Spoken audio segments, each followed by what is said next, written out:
হাদিস শরীফের মধ্যে এসেছে তিন কাজ যতদিন উম্মত দ্রুত করবে ততদিন উম্মত কল্যাণের উপরে থাকবে।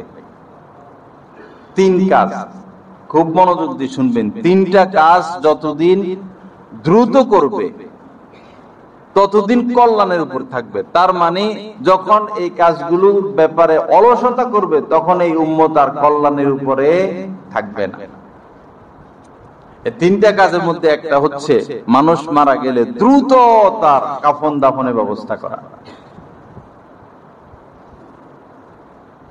আরেকটা হলো মেয়ে বিয়ের উপযুক্ত হলে তাকে বিয়ে দিয়ে দেওয়া। কত পাপ আর পাপ ছড়ায় গেছে সমাজ।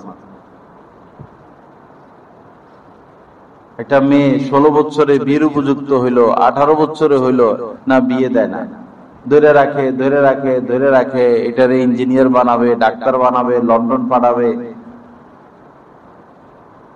বয়স হয়ে যায় 25-30, পড়তে পড়তে 30 বছর, এরপরে চাকরি। তা আল্লাহ কি এরে পয়সা কামানোর জন্য বানাইছে? মেয়ে মানুষ কি পয়সা কামানোর জন্য? মেয়েদের দায়িত্ব তো হইল দুইটা, আল মারআতু রাইয়াতুন আলা বাইতি যাওজিহা ওয়া ওয়ালাদিহি। স্বামীর ঘর সংসার টাকা পয়সা এগুলো হেফাজতে রাখবে, দেখে শুনে রাখবে, সন্তান লালন পালন করবে।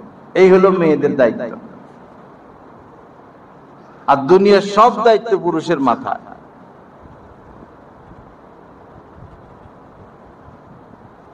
যাকে আল্লাহ পাক যে দায়িত্ব দিয়েছেন তার সেটা নিয়ে থাকা উচিত।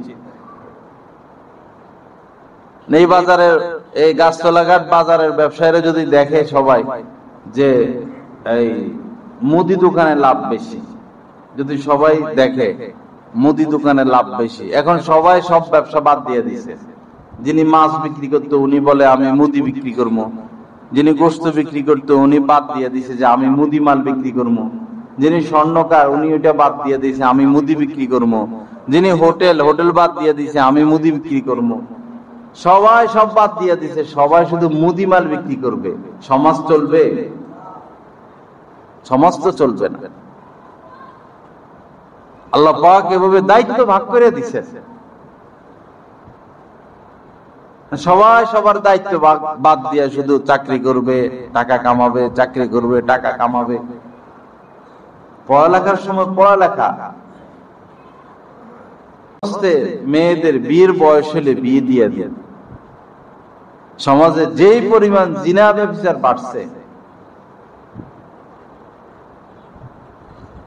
তো দুইটা, একটা হলো কাফন দাফন, আরেকটা হলো মেয়েদের বিয়ের বয়স হলে দিয়ে দেওয়া, আরেকটা হলো নামাজের ওয়াক্ত হলে নামাজ পড়ে ফেলা। তিন কাজ যতদিন দ্রুত করে ফেলবে ততদিন উম্মত কল্যাণের উপরে। আর এই ব্যাপারগুলোতে যখন বিলম্ব করবে তখন আর এই জাতি কল্যাণের উপর থাকবে না। অনেকেরই এরকম ধারণা যে যা ইচ্ছা তা করব, আল্লাহ যা ইচ্ছা তা করতে দিবেন না, হয়তো একটু সুযোগ দিচ্ছেন আর কি। যে কোনো মুহূর্তে যে কোনো বিপদ চলে আসতে পারে, যে কোনো গজব চলে আসতে পারে। আল্লাহর সাথে নাফরমানি না করে